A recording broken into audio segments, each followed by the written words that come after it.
guys, Sandy from the Paddle School here.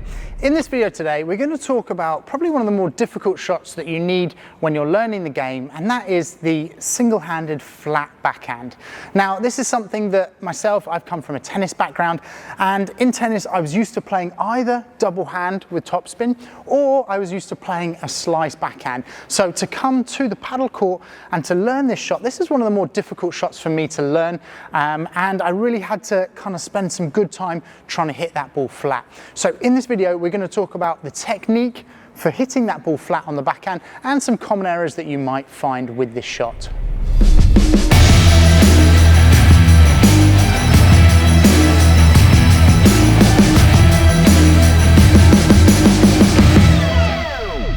So just a quick recap on why you want to hit flat from the back of the court.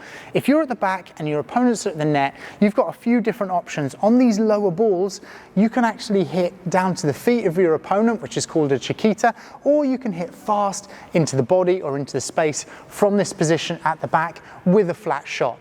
Now, if it is higher at the back and it's up here, then yes, you could do it with a slice, and it's actually more comfortable and less risky to do it with a slice when it's up here. But all of these lower balls, most of the time, you'll see, and especially at the World Padel Tour level, most of them will hit this ball flat from this low position. So it's something that you want to get used to doing. Now, I'll link to a video up in the corner here. And this is basically just giving you more reasons on why you should learn to hit flat and how to learn to hit flat. Now, this is also another good reason why to subscribe to the channel, because we have these videos every week on how to improve your paddle game. So when we're looking at the technique, we're going to start with our ready position, as you do for all of your shots, and you're on your toes, the racket is pointing down because we're at the back of the court, so it's not like your volley ready position, it's down here. And as soon as that ball goes to your backhand side, you want to take that racket back. It doesn't matter, single glass, double glass, before the glass, this is your take back position. And from here, the earlier you can get into this position, the more time you have on the shot. And something I use with a lot of the students is try and imagine that you're actually going to go to this position where you put something in your left pocket with your right hand. You know, if you're holding something in your left hand and you want to put something in this pocket, and as a relatively new dad, this is a position I'm finding myself in a lot, where I'm holding the baby. Obviously, I hope my wife is not watching this, but holding the baby and I'm trying to get something in my left pocket. It's that same type of shoulder turn when you go into the backhand side. So from this shoulder turn like this, you then want to move your feet into position. And when you're learning this shot, you want to try and start with the racket down here. Now, if you watch at a higher level, you'll often see players bring that racket up a little bit more, and then they end up turning with the hand, with the wrist. But if you're learning the backhand, you want to kind of get into this position here, and then from here, you basically want to shuffle with your feet into hitting that flat backhand. Now, you want to have a nice bend in your knees from this position. You want a little bend in your elbow, which is really important, because from here, it gives you a little bit of kind of flexibility to turn your wrist if the elbow is slightly bent. If your elbow is really straight from back here, it's very difficult to kind of flatten your wrist on that shot, and you end up kind of jabbing at the ball. Quite an important aspect of the technique is your wrist action. Yeah, a lot of players are trying to hit flat by bending their wrist to hit that flat contact, with them contacting just in front of the body like this. And the problem with this is obviously you don't have the same strength if your wrist is in this kind of bent position like this. But also, it's actually very difficult to time the ball like that. What you want to try to do is actually just lead ever so slightly with your elbow, so that in this position, you actually come through and the elbow is ever so slightly in front of the racket.